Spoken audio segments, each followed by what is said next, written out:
tozali ka kolobela makambo assainissement lokola bato bazali na problème lelo Kinois olingaka bilele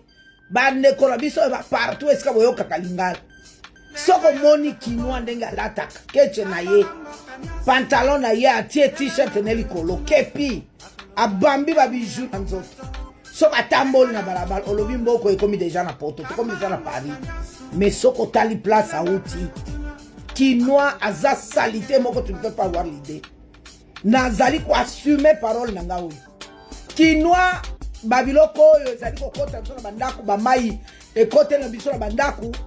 to mekana nkozala ba ne fiske ba minimum possible ya ko respecter ba norme ya hygiène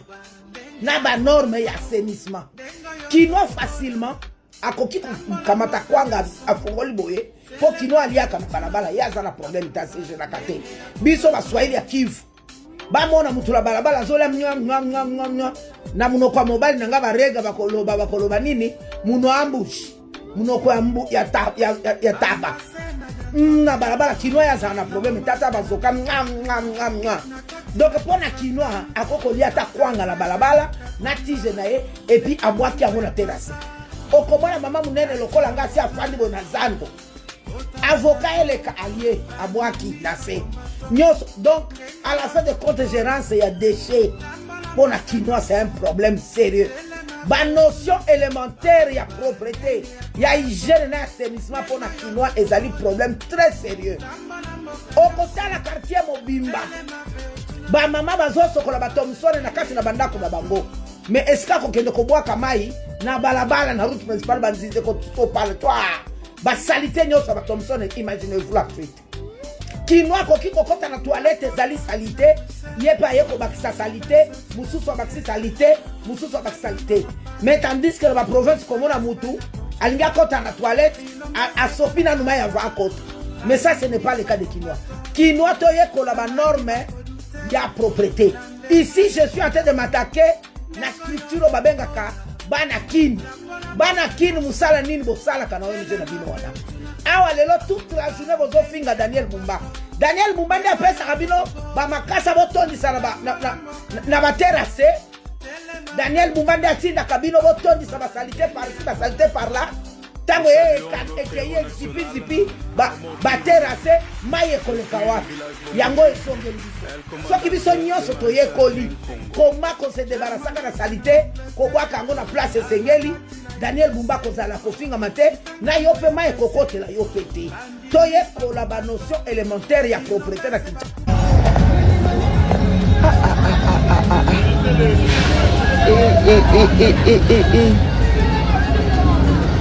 mama nangaye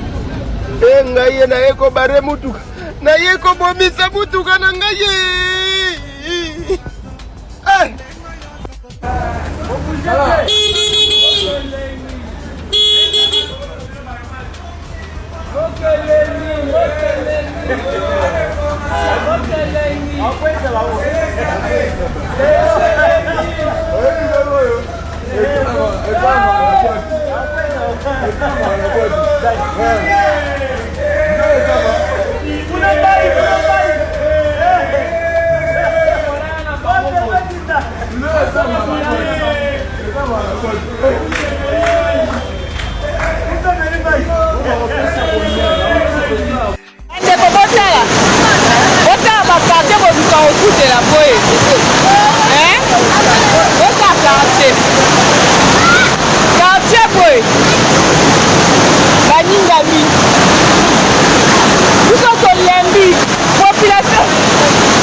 Oh.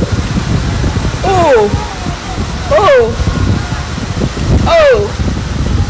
Jesus. Jesus. Hey. Hey. Oh. Seigneur. Wow. Comment ça l'est?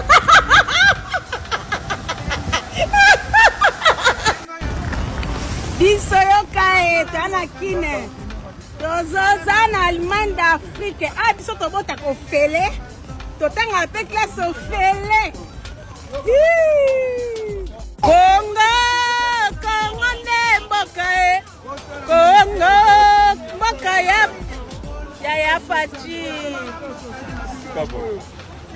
au ministère Affaires sociales tala batune bazokatisa akabino moto embouteillage eza te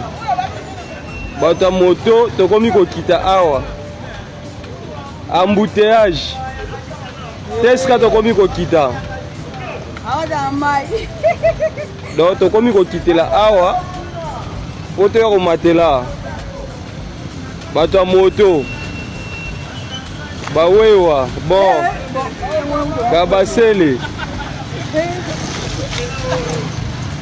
bango yeyo bato ya moto.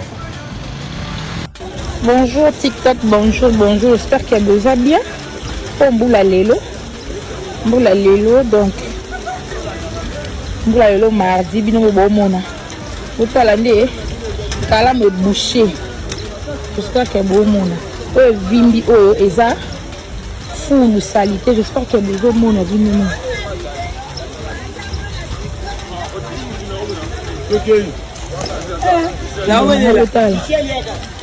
Botala nde kalamu esali botala kalamu nde esali botala po Mboula Lelo mardi botala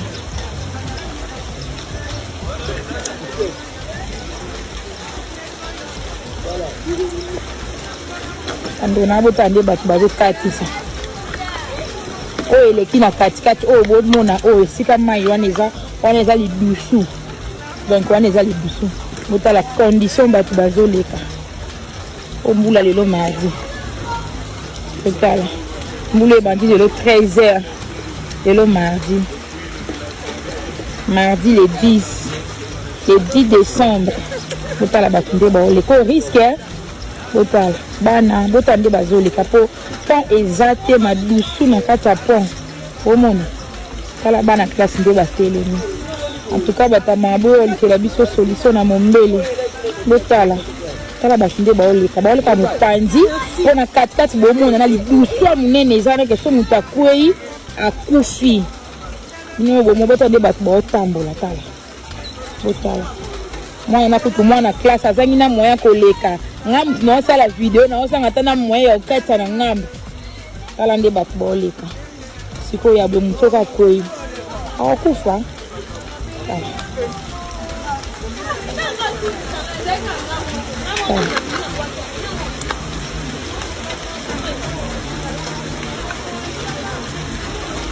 Mboula Lelo botala tout le monde oyo aza na posa kosunga biso partout boza na monde entier natie lien na compte TikTok nanga moto mo aza na posa kosunga biso akota na lien wana botala ka bato nde baokati oyo fule evimbi boye edeborde bimi na pont nde omoni bato baozanga moyen koleka omona Lobana mindele baokatsa. Toi c'est toi la mindele bazokata. Kinshasa ezali miroir glace talatala soko moto akomi ayeba te anyeti capital miroir ya Zaire mobimba soko omoni olobi na banda kuna na nsima babengi arrière pays ezali obele ndenge wana me ndenge soko nazali koleka na banzela namonaka tokokoba kobongisa nzoto lipombo bilamba ya sika bilamba ya kitoko te mboka oyo tovanda na kati ya mosoto te ezala propre na congres oyo elekaki lobilobi awa na 1982 tovotaki résolution moko tokanisa mpe bawe oyo batondeli biso na basimetiere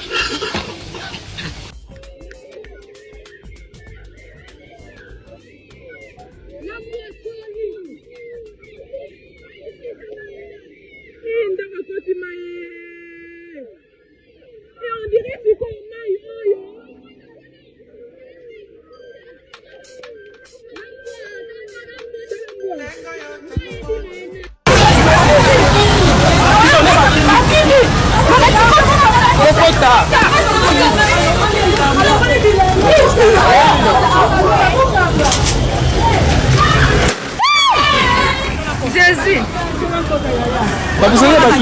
Prisonnier bakimi Nzambe. Kokimi pele ndeni. Bandeko oyo tozali entrée ya mama emo oyo boyeke Sabena bozomona donc nayebi te na Kinshasa nazoyebisa bino namoni bandeko mosusu balobi oyo tika kindoki ozoloba banzela nyonso mais non presque banzela nyonso eza ya kobeba. Alors que d'ici la fin de mon mandat, vous allez voir un Congo nouveau, un Congo fort, un Congo puissant et prospère, un Congo qui va parler de l'Afrique à travers le monde entier. Et je vous promets de faire du Congo l'Allemagne de l'Afrique.